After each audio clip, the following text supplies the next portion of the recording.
Hello. So just got in the car to set off home in between stuff with work and whatnot, and got talking to someone, as you do, and we were talking about stuff that I personally do, that is to do with running but isn't 100% running. So it's something that I do that will complement my running in the loosest sense and should make me a better runner, but I do it anyway, and it's a lot of stuff that people neglect. So what I thought, that's a YouTube topic that. So join me this week as I talk through, and believe it or not, I did these 5 things last week to make me a better runner that actually mean I'm not actually running whilst I'm doing these, but they might make me a better runner. So yeah, join me as I talk through these. So yeah, a simple conversation got me thinking, got my brain ticking whilst I were out on a meeting, something to do with work. So yeah, I thought I'd talk you through 5 simple things. Well, I say simple, 5 accessible things that we could do as runners that don't cost an absolute fortune, but they might just complement your training or your recovery or aid you developing, and it don't actually include running. These 5 things as well are stuff that I've accessed as an amateur runner, but also stuff that you can access as well. So first one that I did last week, I've done them in order as well from what I did them in. So last week I had my bloods taken to check my biomarkers, and it's a simple thing that I do, just to check biomarkers and check that I'm getting the right vitamins and right stuff in my diet, in my training. I'm not building up too much of one thing and not having enough of another. So mainly to check iron levels, which is good for females, because especially with the female menstrual cycle, to understand your iron levels. But also I take vitamins. So if I could open up the cupboard now, I will show you. So I have some multivitamins, I take some calcium, some vitamin B12, amongst other stuff, and I also take some collagen supplements to help with recovery and bone development, and some turmeric, some magnesium. Majority of it is in the multivitamin, but some of the vitamins that I take, you can't have too much of them. So yeah, I just dose on vitamins. They help with my recovery, and I can definitely feel when I've had days where I've not had my vitamins and my minerals get in my body, not eating well. I can definitely feel that extra edge when I am taking them. So yeah, my blood biomarkers came back, they were all in the green, and it's through a company called For The Edge. You can just go to your GP as well and request if you want your bloods taken, and it's free, I believe, on the NHS. But yeah, they just give you a bit of a brief or a write-up saying this is what you're lacking, this is what you're doing good in, this is what you're a little bit low in, and recommendations to improve. So my testosterone this time around was just on, it wasn't low, it was the bottom of the green. So they were like, just do a bit more weightlifting or eat a bit more red meat, and it'll boost your testosterone levels. Might just be that I was feeling under the weather that day as well. So that's first one that I did last week. That was Wednesday morning that I did that. Did it probably mistakenly after a session on the Tuesday night, but the Wednesday morning, so it meant I think it was creatine enzyme or something. It meant that it's a byproduct when you've done too much hard work, and it was left over in my body, which meant that there were a little bit more inflammation. But it might also be because I'm injured at the minute as well, so that will show up as like a bit of a high biomarker. And then another one that I did, so Wednesday night, I went for a sports massage. This is my second one, my second tip that you can do. Sports massage, years ago, I never used to have them. For the last 2-3 years, I've routinely, I do it when I get paid on the 15th from work. Every time I get paid, I book in for a sports massage. It costs me £30 every month to go for a sports massage, and it's something that I absolutely swear by now. Helps relieve tight muscles, helps like promote recovery, helps your flexibility as well, because you haven't got tight muscles all the time, and it flushes all that bad stuff, all that bad build-up that you get in your muscles and your bones and joints, flushes it all back so that it can get cleaned in your body properly, and just promotes that sense of well-being in yourself, that you're making an investment and in yourself, in your own recovery, to make yourself a better person and a better runner.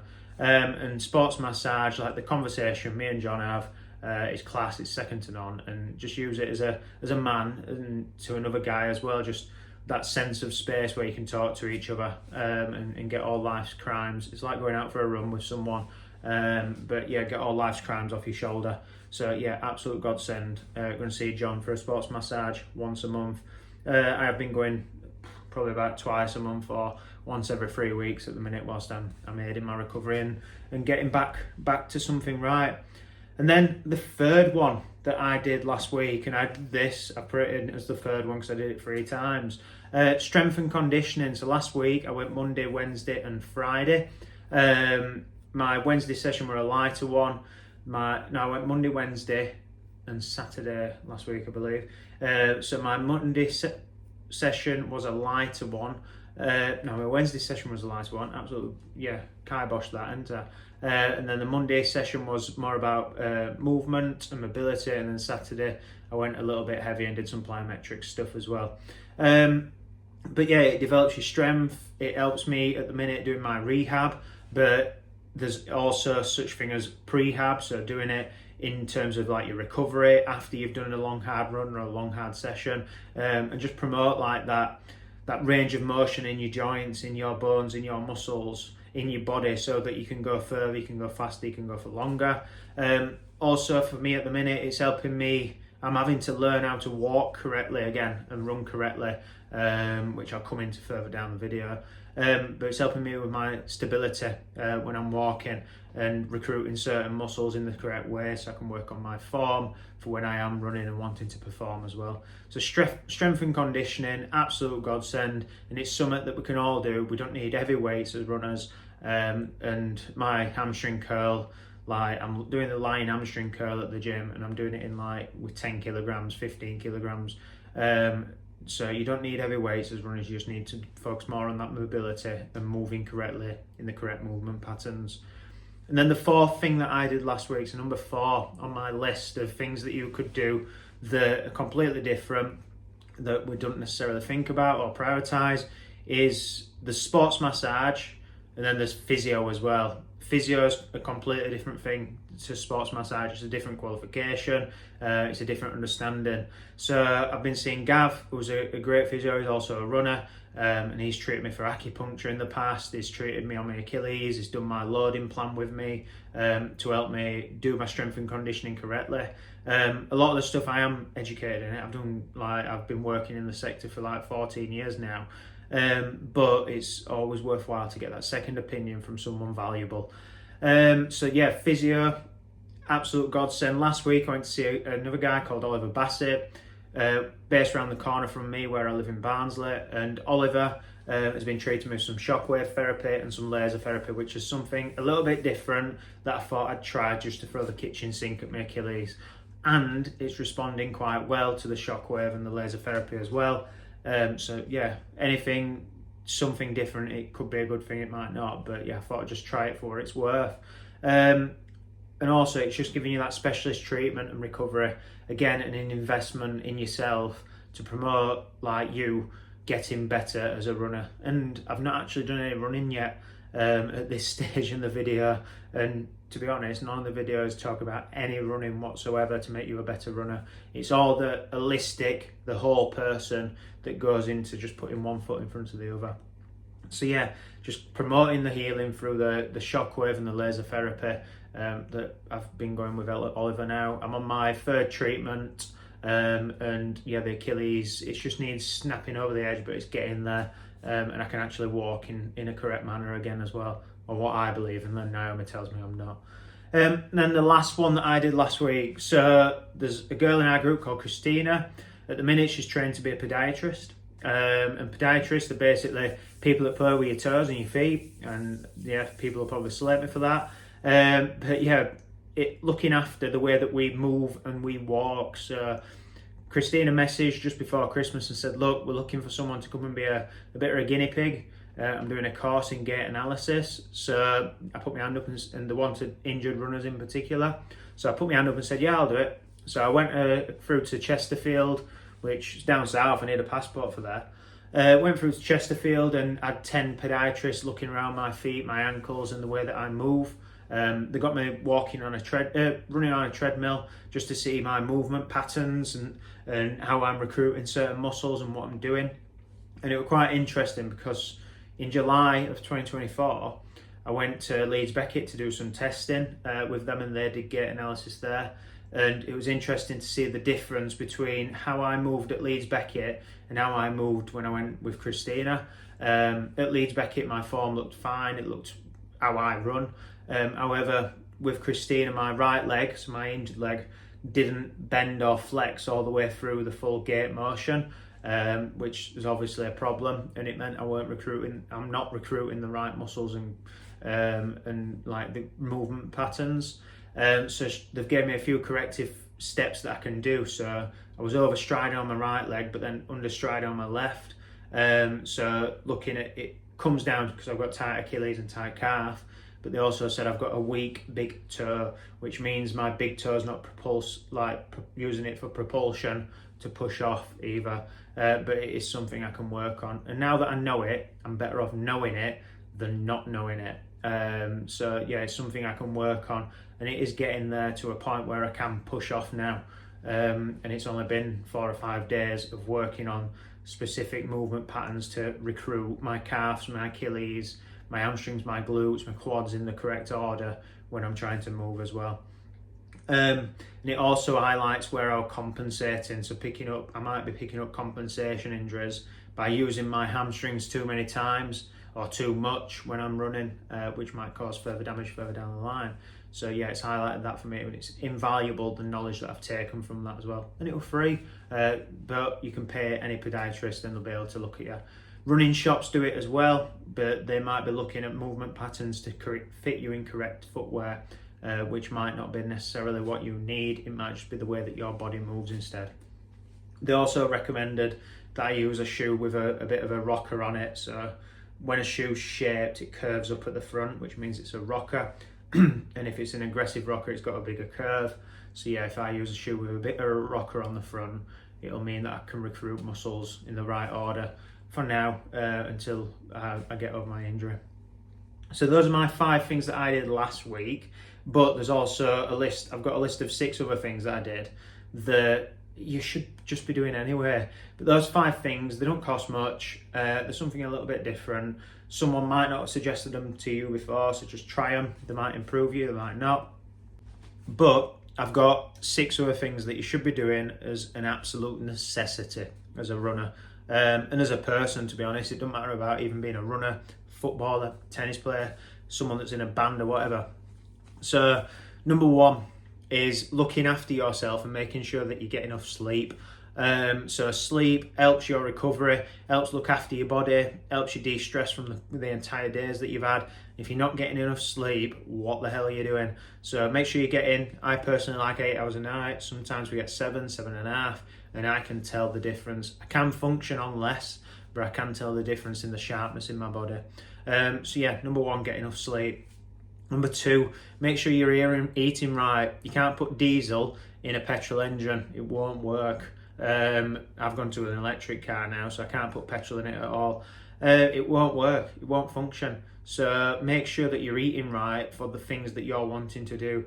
And it's simple as, if you're eating too much, you are going to put weight on. If you're eating too little, you're going to lose weight. You are also, either way, on the balance, you're going to feel either under fueled, sometimes over fueled, which might mean that you're actually under fueled because you're not going to have enough energy.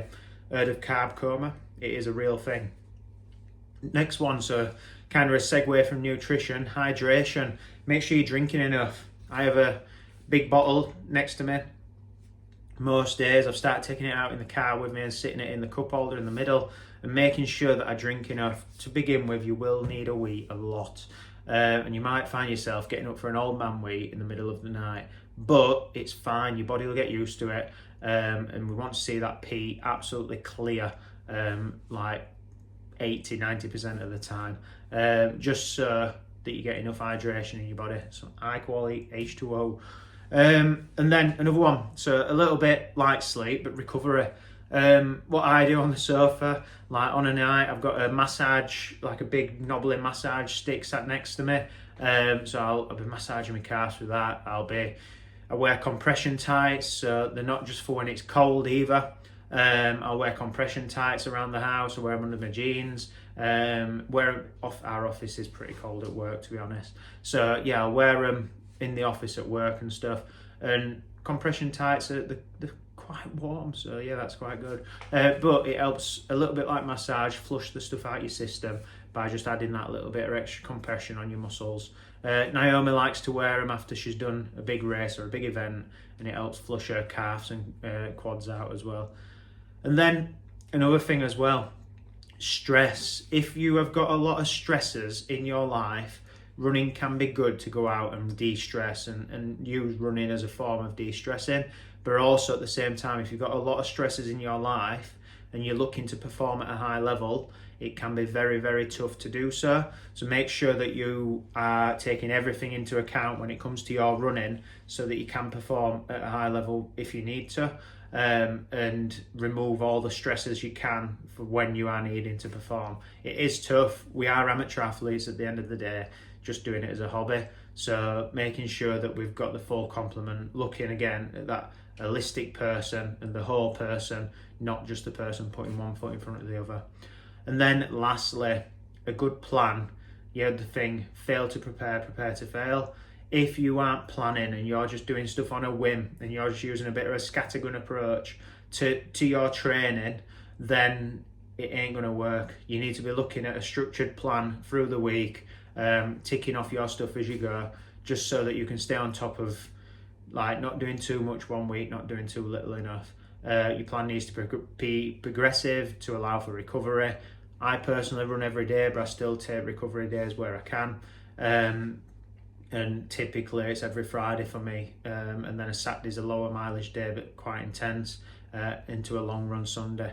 But then recovery days are absolutely vital to increase, like, stress and recovery equals progression.